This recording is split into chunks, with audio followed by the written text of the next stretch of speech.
Shalom, shalom. I'm going to give all praises, glory, and honor to Yahweh, Ba'ashem, Yahushai, Ba'ashem Rakakwadash, Brakati Yahweh, Brakati Yahushai.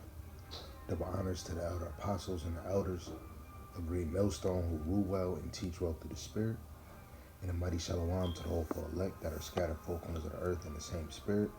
Lord willing as a whole, that y'all all continue in sound doctrine and in the same Spirit. Shalom to the Aqua, that are believers of this faith and this truth. Lord willing that you continue to pursue your lot, which is being a loving and selling and virtuous wife. And Lord willing, the most have mercy on the other brothers and sisters that's not in the faith. Today we're going to read through Hebrews, the 3rd and 4th chapter. We're going to read it in the NLT. I got both sides on the screen, so if you want to read KJV, you can follow along. Straight, direct, so smooth and plain. And you can look on the right-hand side and see how it says Yahushai is greater than Moses.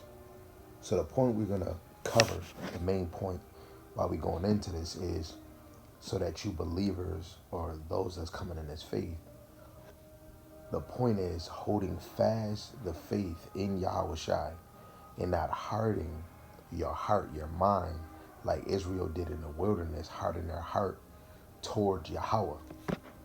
So Lord willing, it's edifying. Lord willing, don't make it too long, but let's get into it. This is Hebrews, the 3rd chapter, in verse 1 in the NLT. And so, dear brothers and sisters who belong to the Most High and are partners with those called to heaven, think carefully about this Yahushai, whom we declare to be the Most High's messenger and high priest, right? And the point is the holy brethren, right, that he's speaking to, right, which we see in the KJV, or the dear brothers and sisters, right? These are the Israelites who are partakers of the heavenly calling, right? Like the precepts say, this is a heavenly conversation. They're told to consider Yahushai the apostle and high priest of our profession, right? I believe apostle means sent out or called out. Now, verse 2, it says, for he was faithful to the Most High who appointed him, just as Moses served faithfully when he was entrusted with the Most High's entire house. I think that's Numbers 12 and 7. And when you look up that word, faithful, it goes into being the supporter of the door, which is Yahushai. But Yahushai deserves far more glory than Moses, just as a person who builds a house deserves more praise than the house itself, right? Yahushai was faithful like Moses, but greater than Moses. Moses was faithful in Yahweh's house as a servant, but Yahushai is over the whole house as his son, right? Let's read 4 to 6. For every house has a builder, but the one who built everything is the Most High. Moses was certainly faithful in the Most High's house as a servant. His work was an illustration of the truths the Most High would reveal later.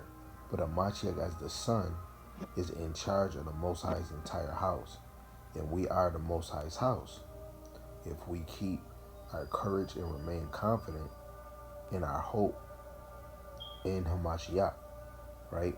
And I believe it's First Peter 2 in verse 5, right? We are a spiritual house, right? And the point is, Moses is built as a servant in Yahweh's house, right? Which the Lord's house is Israel, right? But Yahushai is the son, the heir and builder over the house itself. We are that house if we hold fast our faith, because we know, what is it, St. John 6 and 44, right? He is the way, the truth, and the life. No man can come to the Father but through me, right? None of us can get to the Father but through Yahushai. Another example of the mediator, right? So let's just get a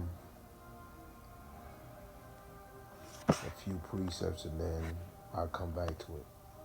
This is Numbers, the 12th chapter that I quoted earlier. Read this in the KJV. It says, my servant Moses is not so, who is faithful in all my house.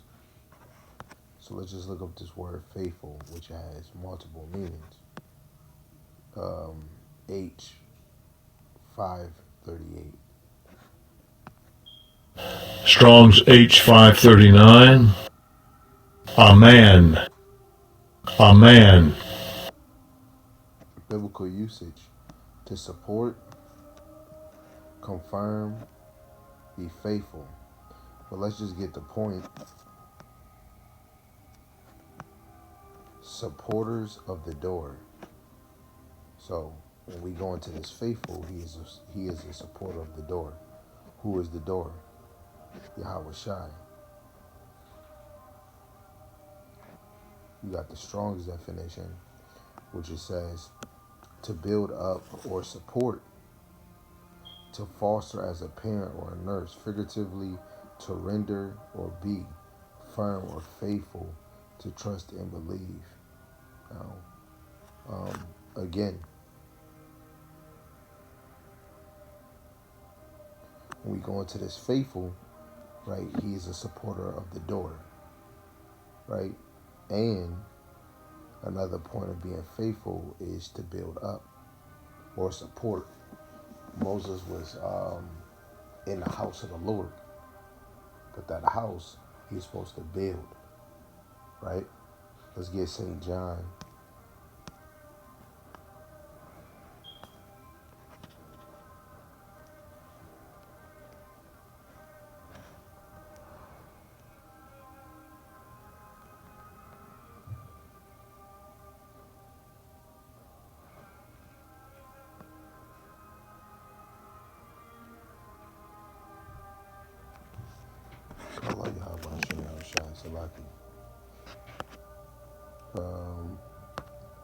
This is St. John, the 8th chapter, and verse 35.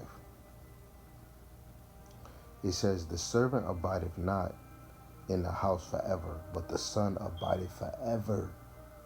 Right? The servant abideth forever. Who is the Son? Yahweh Shai. He abideth forever. Right? He came from eternal. The Lord created him. Right? Eternal life. We get that through Yahweh Shai. Right? Let's go back to Hebrews, the 3rd chapter. And let's read 7 to 11. It says, that is why the Holy Spirit says today, when you hear his voice, don't harden your hearts, as Israel did when they rebelled. When they tested me in the wilderness, there your ancestors tested and tried my patience, even though they saw my miracles for 40 years, which we did. Psalms 106 verse 7 in the NLT, it tells you that Jake wasn't even impressed by the miracles the Lord did. Right? Verse 10, so I was angry with them, and I said, their hearts always turn away from me. They refuse to do what I tell them. So in my anger, I took an oath that they would never enter my place of rest. Right? And this, if you want, you can line this up with Psalms 95 verse 7 to 11. But another point is, this recalls when Israel provoked Yahweh in the wilderness with unbelief. Because of that, they didn't enter into the promised land, right, of rest. And when you go back into history, it was really only Joshua and Caleb that left the land of Egypt and got all the way to the land. Everybody else was a child reborn. You know. So now,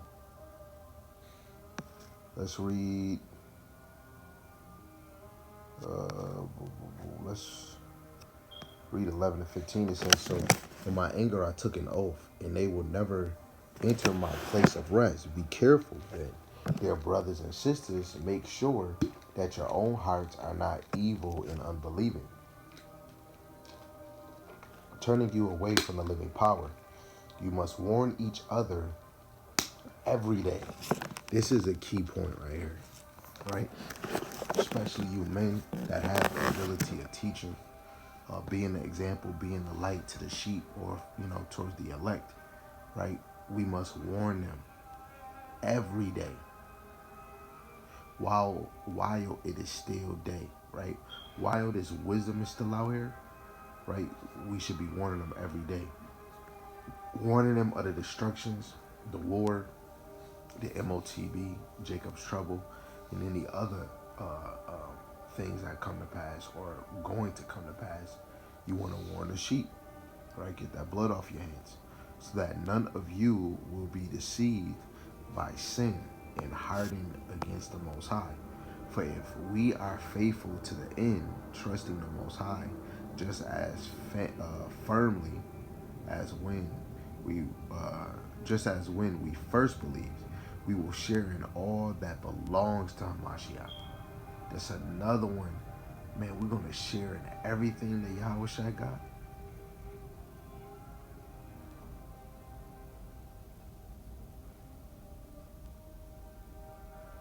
So let me see where we left though. Let me read 14 again. For if we are faithful to the end, trusting in Most High just as firmly as when we first believed, we will share in all that belongs to Hamashiach. Remember what it says. Today when you hear his voice, don't harden your hearts, your mind, as Israel did, Yasharallah did when they rebelled, right? So the warning, right? You want to always keep that key, right? Because this is what we doing, right? Warning the sheep, building up the sheep, right? Being a light in front of the sheep, right? Don't have an evil heart, an evil mind of unbelief that departs from the living power, right? And if we supposed to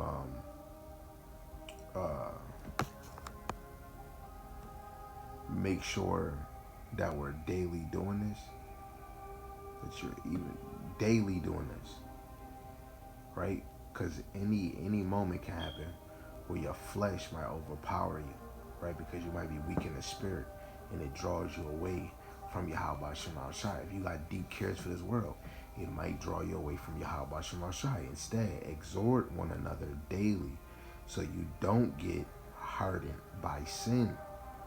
We are made partakers with Yahweh Shai if we hold our faith firm unto the end. Repeats. So now, let's go to verse 16. This is what it reads. It says, and who was it who rebelled against the Most High, even though they heard his voice? Right? Wasn't it the people Moses led out of the land of Egypt? And who made the Most High angry for 40 years? Wasn't it the people who sinned? Whose corpse lays in the wilderness?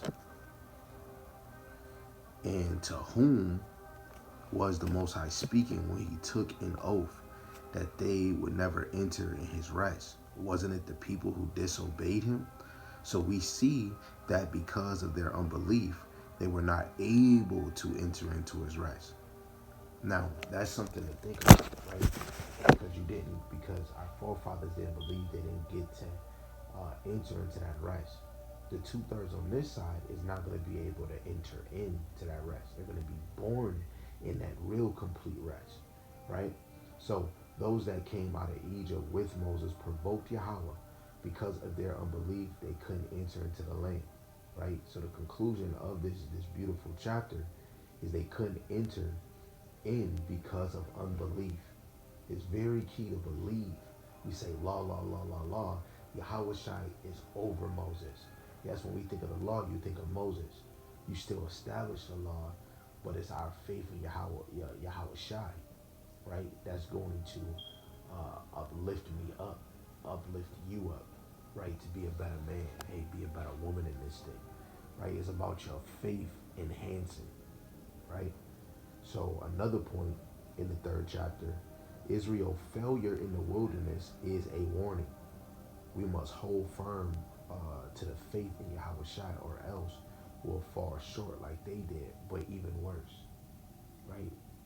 Yahweh Shema Shai had us in the wilderness for 40 years wearing the same clothes, and they still was fresh.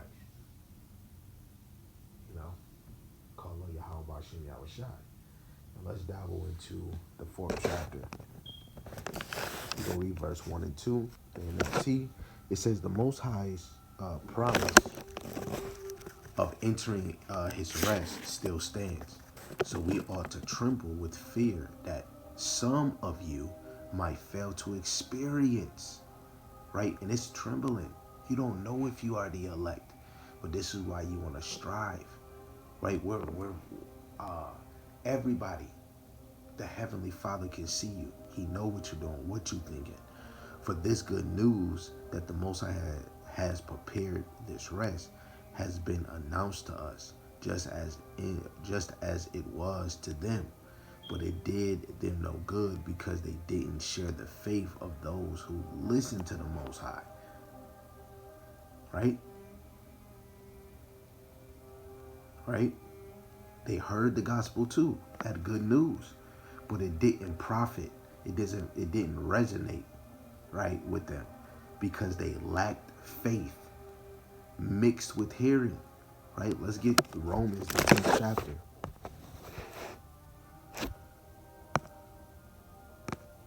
This is Romans chapter 10 and verse 17. So then, faith cometh by hearing, and hearing by the word of God. Right? What is it? Right? We supposed to fear Yahweh Shem Shai. To fear Yahweh Shem Shai is to have a higher reverence or to be terrified of Yahweh Shem Shai. Plain and simple, man. Right? Let's get verse. Let's go back to Hebrews, the 4th chapter.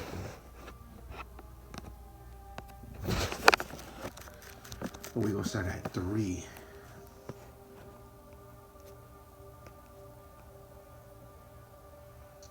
It says, for only we who believe can enter his rest. Right? Only those that believe, which is really the elect in the end. As for the others, the Most High said, I am angry. I took my oath. They will never enter my place of rest.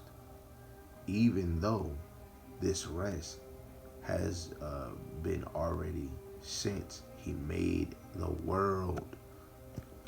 We know it is perfect. So like we know it is ready because of the place in the scriptures where it is mentioned the 7th day. On the 7th day, the Most High rested from all his work. But in the other passage, the Most High said they will never enter my place of rest, right? Those who believe enter the rest, just as Yahweh rested on the 7th day, right? Lining with Genesis, the 2nd chapter, verse 2, right? Let's read 6 to 8. It says, so the Most High's rest is there for people to enter. But those who first heard this good news failed to enter because they disobeyed the Most High. So the Most High set another time for entering his rest. And that time is today. That time is today, right? The Most High announced this through David much later in the words already quoting today. When you hear his voice, don't harden your minds. Now, if Joshua had succeeded in giving them this rest, the Most High would not have spoken about another day of rest still to come, right? Since Israel under Joshua didn't get the final rest, another rest remains, right? Because the real rest is us having immortality. The real rest is us inheriting the same thing as Yahushai, which is ruling over the nations forever. That's just one thing. Like when you go to Psalms 110, verse 1. Right? We ain't gonna be teaching our brothers and sisters no more. Right? That's the rest that we want to enter, even though it's way more examples. But this verse 9, it says, so there is a special rest still waiting for the people of the Most High. For all who have entered into the Most High's rest have rested from their labors, just as the Most High did after creating the world. We didn't rest from our labors. It was still prophets prophesied throughout the scriptures until that great falling away, right? So they're remaining for rest. right? Sabbath keeping for the people of the Most High, which that real rest is when Yahweh shall come and deliver us, right? These points, this points to the eternal kingdom and deliverance, eternal, right? Or that eternity, which eternity means permanent. We must labor now so that we don't fall after the same unbelief, which unbelief is a sin. That is a sin, right? Let's read verse 12. It says, "For the word of the Most High is alive and powerful. It is sharper than the sharpest two-edged sword, cutting cutting between soul and spirit, between joint and marrow. It exposes our innermost thoughts and desires. Nothing in all creation is hidden from the Most High." Sirach 42, verse 18 and 21. Everything is naked and exposed before his eyes, and he is the one to whom we are accountable. Come on. The word of Yahweh is alive, sharper than a sword, right? Sharper than that kitchen knife you got in your house, cutting deep into the heart, right? Cutting deep into the mind. This is why 1 Corinthians 2, 10 and 11, right? When you got the Spirit of the Lord, you start to search the deep things, right? And okay, again, right? This word, right, is cutting deep into the mind, deep into the heart, discerning the thoughts. Nothing is hidden from the Most High, right? Nothing is hidden from Yahweh Hashem Roshai. Everything is exposed before Yahweh, right? Heaven is his throne and earth is his footstool, right? Let's just get this. Let me just quote it. 2 Timothy 3 and 16. All scriptures is inspired by Yahweh for correction, reproof, even for, correction. Let me just get it. So like, man, this is just excited, man. I want that, Rice. It's 2 Timothy chapter 3, verse 16. All scriptures is given by inspiration of the Most High, right? You get inspired by this. And it's profitable for doctrine, for reproof, for correction, for instruction in righteousness, right? This is our guide. This is our blueprint, right? What is saying in Sirach, the 16th chapter? Yahweh Shai is our guide. That's why we don't need to doubt him, right? All the things that's made in this world was made to distract you and to make you fall and fail, right? So now we're about to read 14 and 16. It says, "So then, since we have a great high priest who has entered heaven, Yahweh Shai, the Son of the Most High, let us hold firmly to what we believe." Do you believe? Because we understand 2 Ezra 9 and 7, right? Those that are going to escape, right, the perils, the troubles that's going to come is those that have faith in the works, right, which show that you believe. It says this high priest of ours understands our weaknesses, right? The main one being this flesh, your heart. No man knows the heart is deceitful above all things. For he faced all of the same testings we do, yet he did not sin. We even go to, what is it? I think it's in 1 Peter's.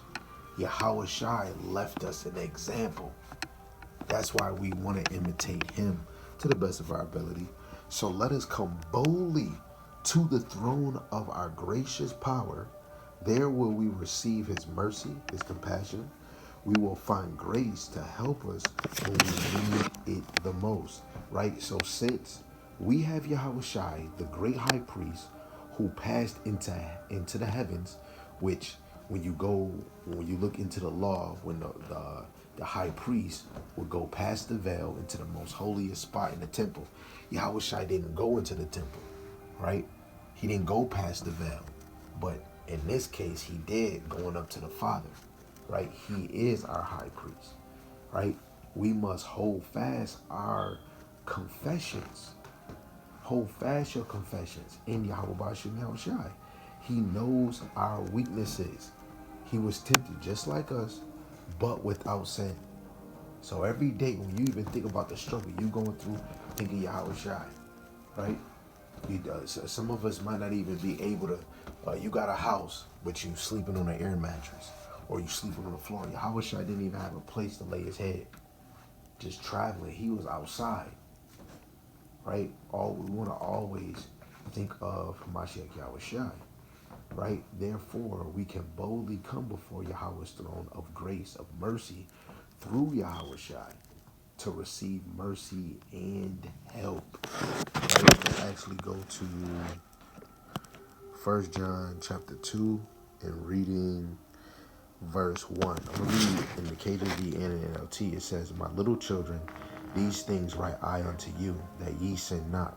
And if any man sin, we have an advocate with the Father, Yahweh Shai Mashiach, the righteous." Right? Yahweh Shai is our advocate. Yahweh Shai is our lawyer. Right? He's that mediator. "My dear brother, my dear children, I am writing this to you so that you will not sin. But if anyone does sin, we have an advocate who pleads our case before the Father. He is Yahweh Shai Mashiach, the one who is truly righteous," right? So Yahweh Shai pleading on your behalf. Even the same with Yahweh Shai said in the gospel, "If you confess me, I confess you to the angels." Right, Yahweh Shai is pleading. When you suffering and you praying to Yahweh Shai, "Please help me, give me the strength." Yahweh Shai is pleading to the Father, hey, Father, Yahweh, please take it easy on him. Right, you have to believe Yahweh Shai is doing that for you, for your benefit. This is Romans, like the apostle, one of the apostles, and a brother from Dallas did a lesson on when you pray, don't doubt. The heavens don't like when you praying and you doubting and you not believing. This is Romans, the 8th chapter, verse 34 in the KJV. It says, "Who is he that condemneth? It is Hamashiach that died, yea rather, that is risen again, who is even at the right hand of the Most High, who also maketh intercession for us."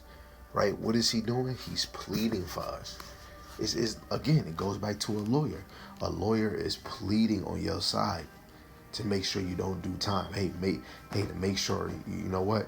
Hey, y'all, I'm trying to get the best lawyer because, man, the mother of my child trying to put me on child support. I've been in my child life, right? Your Lord is going to plead on your behalf, right?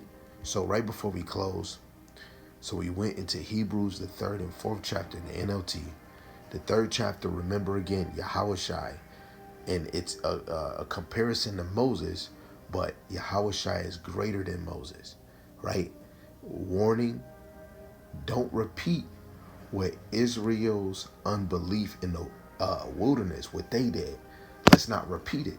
It's already Jake that's in the world that's not believing right now, right? So you want to hold fast to your faith until the end. Right, when you read in the NLT Revelations 14-12, even though it says, to those that keep the commandments and the faith in Yahweh Shai, but in the NLT it says, maintain your faith in Yahweh Shai. Right, you need to maintain it. You need to maximize it. Right, you need to strengthen your faith daily. Right, what did the verse say I think in the 3rd chapter of Hebrews? Right, warn them every day if you have the ability. Right? In the 4th chapter, the true rest is salvation / the kingdom. And it's still ahead. It's where we're about to, Lord willing, enter into that. Labor now in faith. The word is powerful. It cuts the heart. It cuts the mind. It breaks you down. And Yahweh Shai, our high priest, gives us access to mercy and strength to endure. That is a real lawyer. That is a real power that's pleading on your behalf, man. This is why Sirach 4:28 is always one of my favorite. Strive for the truth until death, and Yahweh Shai shall fight for you. Right? So Lord willing, this is edifying. Know that you have a high priest. You have an advocate. You have the top apostle that's looking out for you. He was set up to do that for the elect. Right? You have to have a desire to be of that number, right? But even more, all of this is going back to pleasing Yahweh Ba'ashem Yahweh Shai. And to what the brother Yerumya was saying on his live and multiple videos, don't make excuses. Do not make excuses, right? Do the most, right? The most for you, for Yahweh Bashim Al Shai. Do the most, right? So I'm going to give all praises, glory, and honor to Yahweh Bashim Al Shai, Bashim Kakadash, Brakat Yahweh, Brakat Yahweh Shai, double honors to the other apostles and the elders of Great Millstone. Almighty Shalom to the hopeful elect in the same spirit. Shalom to the Aqua that are believers of this truth and this faith. Lord willing, as a whole, y'all continue in the sound doctrine and in the same spirit. And Lord willing, Yahweh Shema Shai have mercy on the other brothers and sisters that's not in the faith. Shalom, Shalom, Abba, Abba.